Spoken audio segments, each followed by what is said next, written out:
निर्विघ्नं कुरु मे देव सर्व कार्येषु सर्वदा। आपल्या विघ्नांना आपल्यापासून दूर करणाऱ्या गणपती बाप्पासाठी आज बनवूयात थोडेसे हटके आणि वेगळे मोदक। हे मोदक बनवताना याच्यासाठी सर्वात प्रथम मी इथं घेतलेला आहे एक मध्यम आकाराचा नारळ खवून आणि त्याच्यामध्ये मी घातलेला आहे नारळाच्या चवीपेक्षा बरोबर अर्धा प्रमाणामध्ये गूळ। म्हणजे जर खोवलेला नारळ मी इथे 3 वाट्या घेतलेला आहे तर त्यामध्ये मी गूळ टाकलेला आहे 1.5 वाटी। या ठिकाणी मी इथं सेंद्रिय गूळ वापरलेला आहे।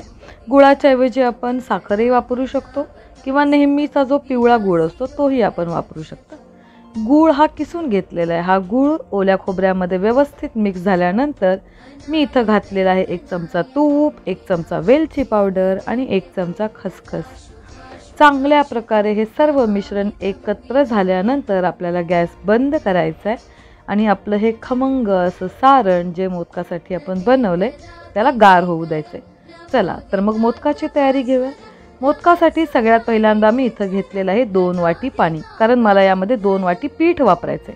मी नंतर घातलेलं आहे मी थोडंसं चिमूटभर मीठ आणि आजच्या मोदकामध्ये जो आपल्याला ट्विस्ट आणायचा आहे ती आहे ही अपराजितेची फुलं।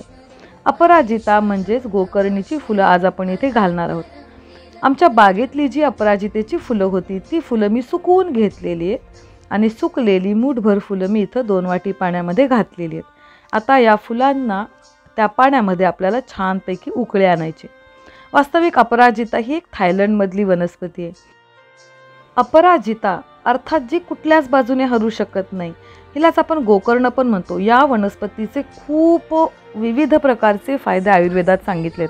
सगळ्यात महत्त्वाचं म्हणजे ती एक खूप जास्त प्रमाणात असलेली अँटीबायोटिक वनस्पती आहे। ती आपल्या शरीरामध्ये कुठलाही छोटा मोठा रोग असेल ना तर त्या रोगाला ती दूर करायला मदत करते। शिवाय याचं जे निळं पाणी आहे ते आजकाल आपण ब्ल्यू टी म्हणून पण वापरतो, ज्याच्यामुळे आपल्याला वेट लॉस व्हायला मदत होते, त्यानंतर आपली शुगर कमी होते। त्यामुळे ही वनस्पती एकदम हेल्दी आहे। तर आज ह्याच अपराजिताच्या फुलांचा अर्क आपण इथे मोदकाचं पीठ मळण्यासाठी वापरणार आहोत। तर 2 वाटी पाण्यामध्ये मी इथे अपराजितेची फुलं उकळून घेतली आणि त्यामध्ये घालूया तिथे 2 वाटी तांदळाचं पीठ। 2 वाटी पाणी आणि 2 वाटी तांदळाचं पीठ एवढंच पाणी आपण इथे मोदक करण्यासाठी वापरणार आहोत। आता आपली उकड ही एकदम गरम आहे, त्यामुळे याच्यावरती झाकण ठेवून तिला थोडंसं गार करूयात। पण ही खूप गार करायची नाही आहे। मी पटकन ही उकड एका परातीत घेतलेली आहे आणि हलका हलका गार पाण्याचा हात लावून मी सगळी उकड एकसारखी मळून घेतलेली आहे। ही उकड मळताना थोडी चिकट वाटली तर आपण ह्याला 1-2 चमचे तुपाचा हात पण लावू शकतो। जोपर्यंत परातीपासून हे पीठ किंवा ही उकड आपली व्यवस्थित सुटत नाही तोपर्यंत आपण ही उकड मळून घ्यायची। बघा आता आपली उकड ही एकसारखी मळून झालेली आहे। चला आता फटाफट करूया गणपती बाप्पासाठी अपराजितेचे मोदक। हे मोदक करण्यासाठी एकदम पातळ अशी मी एक लाटी हातावरती बनवून घेतलेली आहे। त्यानंतर आपलं जे सारण गार केलं होतं ना ते सारण 1 चमचा मी इथे मोदकाच्या पारीमध्ये भरलेलं आहे। त्यानंतर फटाफट आपण कळ्यांना जमेल तसा आकार देऊयात आणि हा आपला अपराजिता फ्लेवरवाला मोदक रेडी आहे।